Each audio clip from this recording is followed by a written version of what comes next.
A very good morning, student. So, again we continue our chapter number 8, that is cell, the unit of life. In previous video, I teach you about nucleus. In this video, we study about chromosome. Okay. Here you see the structure in this slide of chromosome. Okay. In the center of this chromosome, what is present? Centromere is present, and this is chromatid. Okay. And inside it, a double helical structure of DNA is present.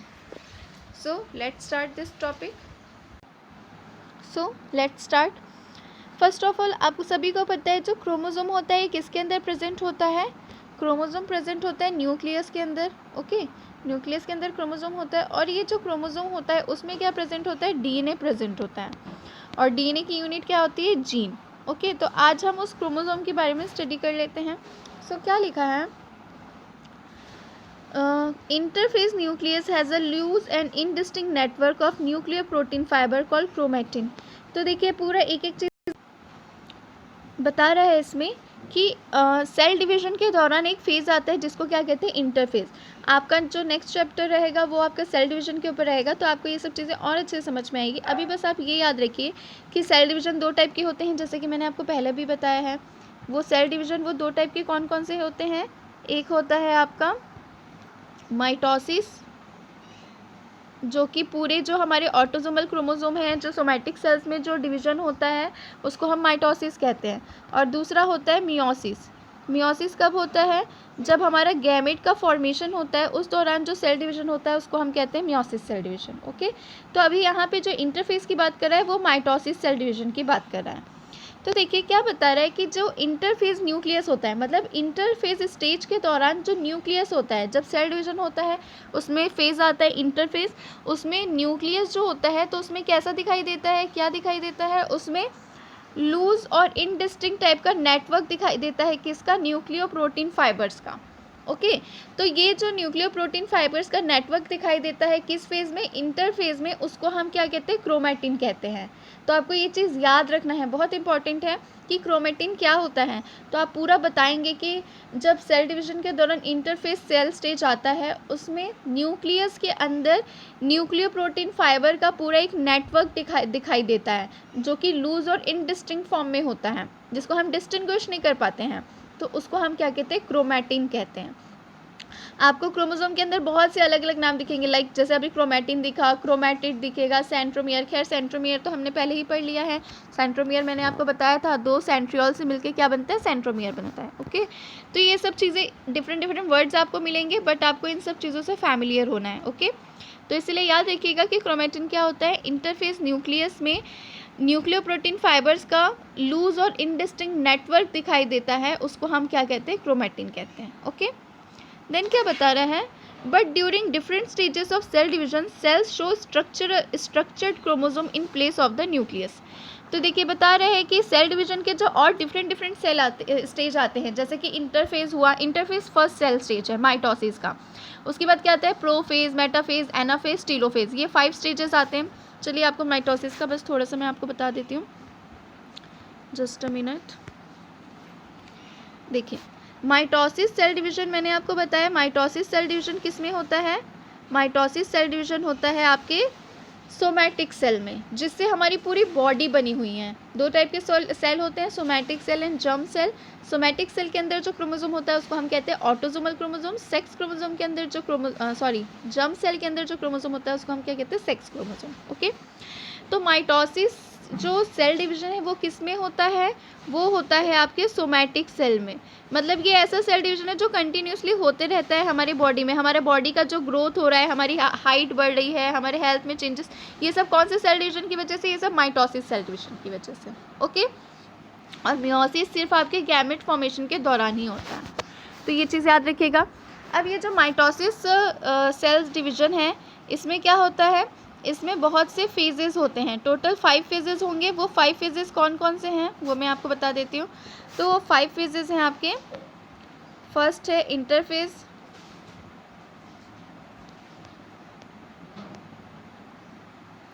Interphase, prophase, then metaphase,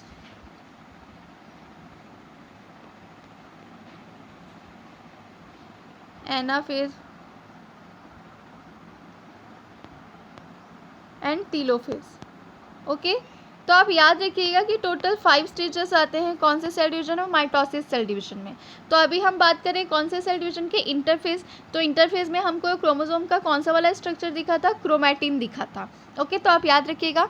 अब यहाँ पे और एक चीज़ क्या बता रहा है हमको कि जब सेल डिवीजन के दूसरे सेल स्टेजेस आते हैं, मतलब माइटोसिस सेल डिवीजन के जब दूसरे सेल स्टेजेस आते हैं, तो उस दौरान क्या होता है, न्यूक्लियस में, न्यूक्लियस बहुत ज़्यादा अच्छे से दिखाई नहीं देता है, उसमें हमको क्या दिखाई देता है, क्रोमोसोम दिखाई देता है, लिखा है ना। But during different stages of cell division cells show structured chromosome in place of nucleus. तो ये जो सेल है उसमें बीच में न्यूक्लियस प्रेजेंट होता है। तो जब डिफरेंट सेल स्टेजेस आते हैं, मतलब सेल डिवीजन होता रहता है, तो उसमें जो डिफरेंट सेल स्टेजेस आते हैं, तो उस दौरान न्यूक्लियस अच्छे से क्लियर नहीं होता है। न्यूक्लियस में क्या दिखाई देगा, क्रोमोसोम दिखाई देता है। ओके, न्यूक्लियस में क्या दिखाई देता है, न्यूक्लियस की जगह क्रोमोसोम दिखाई देता है। और ये तो हमको पता है कि न्यूक्लियस के अंदर क्या प्रेजेंट होता है, क्रोमोसोम। तो पहले अंदर की चीज़ें बनेंगी तभी तो बाहर की चीज़ें बनेगा। ओके, तो वही चीज़ बता रहे हैं यहाँ पे। Then chromatin contains DNA and some basic protein called histones, some non-histone proteins and also RNA।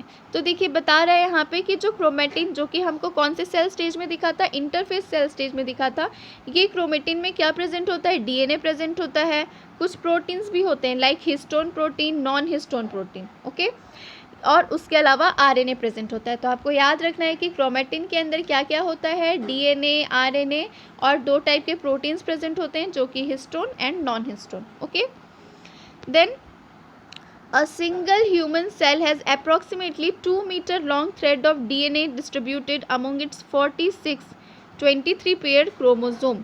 अब देखिए यहाँ पे डीएनए का पूरा एक लेंथ बता रहा है कि जो सिंगल ह्यूमन सेल है, मतलब हम लोगों की बॉडी जो कि इतने बिलियंस ऑफ सेल से बनी हुई हैं, उसमें जो हम लोगों का एक सिंगल सेल है ना, जो सिंगल सेल है उसका जो डीएनए है वो कितना मीटर लॉन्ग होता है, 2 मीटर लॉन्ग होता है। थ्रेड लाइक स्ट्रक्चर, एकदम माइन्यूट थ्रेड लाइक स्ट्रक्चर होता है।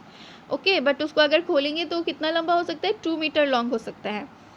और उसमें कितने क्रोमोसोम्स होते हैं, टोटल 46 क्रोमोसोम होते हैं। और पेयर में कहें तो कितने क्रोमोसोम होते हैं, 23 पेयर ऑफ क्रोमोसोम होते हैं। तो आपको ये चीज़ याद रखना है, बहुत इंपॉर्टेंट लाइन है ये, कि सेल, ह्यूमन सेल के एक सेल में 2 metre long thread of DNA present होता है और उसमें टोटल 46 क्रोमोसोम्स होते हैं, 23 पेयर ऑफ क्रोमोसोम।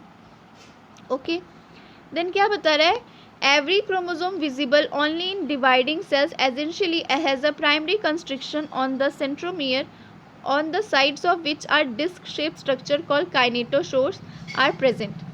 तो देखिए बता रहे हैं कि हर एक क्रोमोसोम जो है, जो कि कब विजिबल होता है, क्रोमोसोम हमको नॉर्मल सेल में नहीं दिखाई देगा। क्रोमोसोम कब दिखाई देता है, जब सेल डिवीजन होता है।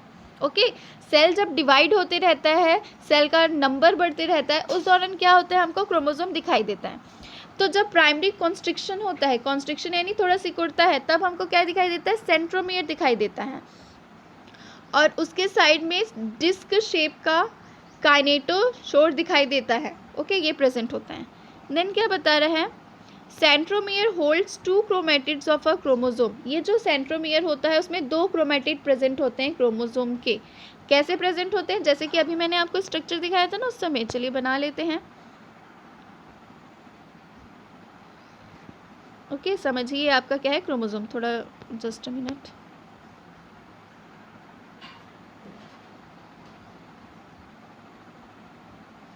ओके, ये क्रोमोसोम है आपका।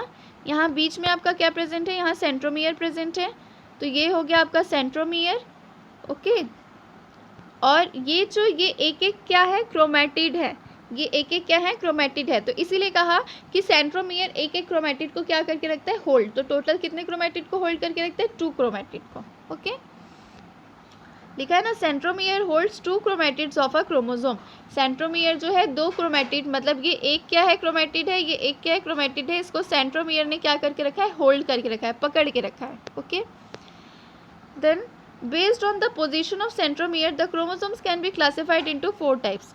अब देखो सेंट्रोमियर जो है, जैसे कि अभी मैंने आपको सेंट्रोमियर कहाँ पे बना के बताया, सेंटर में।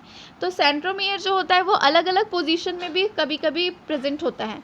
तो सेंट्रोमियर के पोजीशन के अकॉर्डिंग कि सेंट्रोमियर कहाँ प्रेजेंट है, है ना। तो उसके अकॉर्डिंग क्रोमोसोम्स जो होते हैं 4 टाइप्स के क्रोमोसोम होते हैं, ये भी इंपॉर्टेंट है। तो 4 टाइप के क्रोमोसोम के बारे में देख लेते हैं, वो 4 टाइप के क्रोमोसोम कौन कौन से होते हैं। तो देखिए यहाँ पे बता रहा है सबसे पहले मेटासेंट्रिक।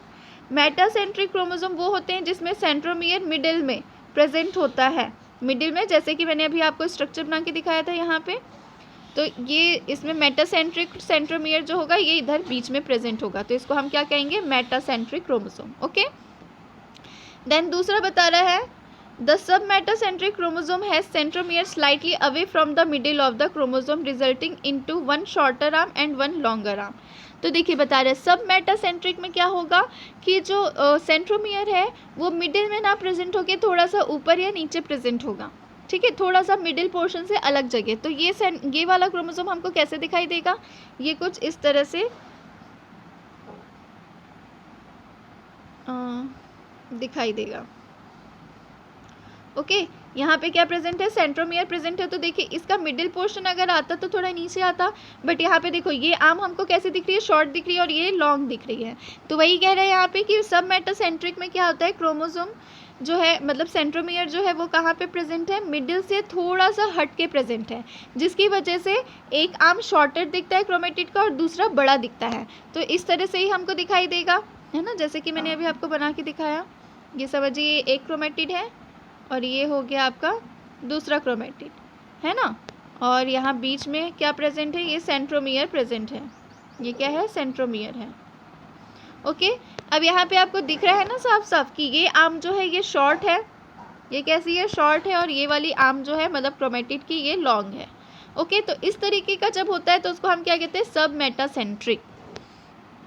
देन नेक्स्ट क्या बता रहा है, in case of acrocentric chromosome the centromere is situated close to its end forming one extremely short and very long arm। अब देखो एक्रोसेंट्रिक में क्या हो रहा है, अभी सब मेटासेंट्रिक में एक लॉन्ग और एक शॉर्ट आर्म दिख रहा था, लेकिन एक्रोसेंट्रिक में क्या दिख रहा है, जो सेंट्रोमियर है वो बहुत ज़्यादा एंड वाले पोर्शन में प्रेजेंट है। तो इसमें ये कैसे प्रेजेंट होगा, ये कुछ इस तरह से प्रेजेंट होगा, जैसे कि ये हमारा एक क्रोमेटिड हो गया और ये हमारा दूसरा क्रोमेटिड हो गया। ओके, अब इसमें सेंट्रोमियर जो है वो इधर इतनी एंडिंग में, मतलब क्रोमेटिड के एकदम एंडिंग में आपको दिख रहा है, ये क्या है, हमारा सेंट्रोमियर है। सेंट्रोमियर जो है वो बहुत ज़्यादा एंड में प्रेजेंट है। ओके, और इसका जो एक आर्म है वो कितना ज़्यादा आपको छोटा दिख रहा है, ये जो आर्म है क्रोमेटिड के ये बहुत ही ज़्यादा शॉर्ट दिख रहे हैं हमको, है ना, और ये जो नीचे का जो आर्म है ये हमको बहुत ज़्यादा लॉन्ग दिखाई दे रहा है। तो इस तरीके का जब क्रोमोसोम होता है तो उसको हम क्या कहते हैं, एक्रोसेंट्रिक कहते हैं। तो याद रखिएगा आप ये। Then last one is telocentric. Telocentric chromosome has terminal centromere. Telocentric chromosome में जो सेंट्रोमियर है वो टर्मिनल पोर्शन में होगा। ओके, तो देखिए यहाँ पे स्ट्रक्चर बना हुआ है, आप इसको बिल्कुल देख सकते हैं। तो देखिए क्या दिखा रहा है, ये वाला सबसे पहला वाला मेटासेंट्रिक जिसमें कि हमको सेंट्रोमियर एकदम मिडिल में दिख रहा है। ओके, और ये हो गया हमारा सब मेटासेंट्रिक जिसमें हमको एक शॉर्ट आर्म दिख रहा है, एक लॉन्ग आर्म दिख रहा है, ठीक है, तो ये हो गया सब मेटासेंट्रिक। फिर ये वाला हो गया आपका एक्रोसेंट्रिक जिसमें कि एक आर्म बहुत ज़्यादा छोटा दिख रहा है और एक आर्म बहुत बड़ा दिख रहा है। और ये हो गया आपका टीलोसेंट्रिक जिसमें कि बहुत ज़्यादा टर्मिनल पोर्शन में क्या प्रेजेंट है, सेंट्रोमियर प्रेजेंट है, ठीक है। तो आपको याद रखना है कि ये 4 टाइप के क्रोमोसोम्स होते हैं on the position of centromere. Centromere के पोजीशन के अकॉर्डिंग ये 4 टाइप के क्रोमोसोम होते हैं। एक होता है आपका टीलोसेंट्रिक, एक्रोसेंट्रिक, सब मेटासेंट्रिक एंड मेटासेंट्रिक। तो याद रखिएगा। ओके,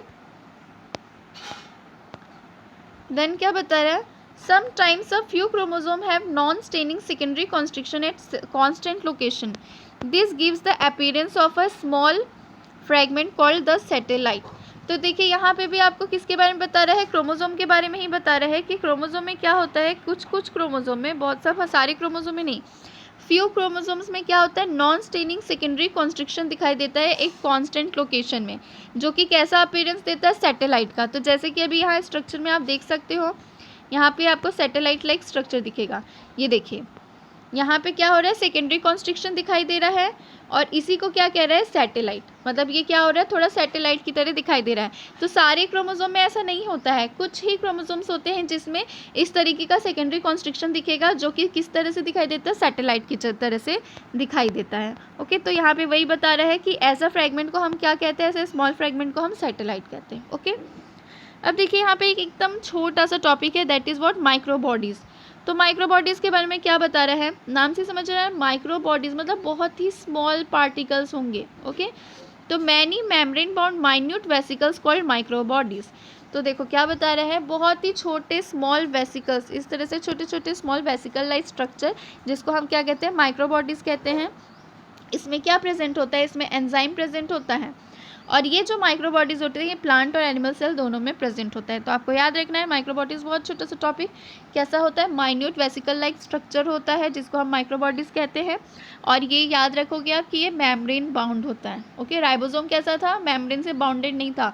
माइक्रो बॉडीज़ जो है ये भी मेम्ब्रेन से बाउंड है, लेकिन इसमें एंजाइम प्रेजेंट होते हैं, और ये जो माइक्रो बॉडीज़ होता है ये प्लांट और एनिमल सेल्स दोनों में प्रेजेंट होता है। ओके, तो इस तरह से आपका ये चैप्टर कंप्लीट हुआ।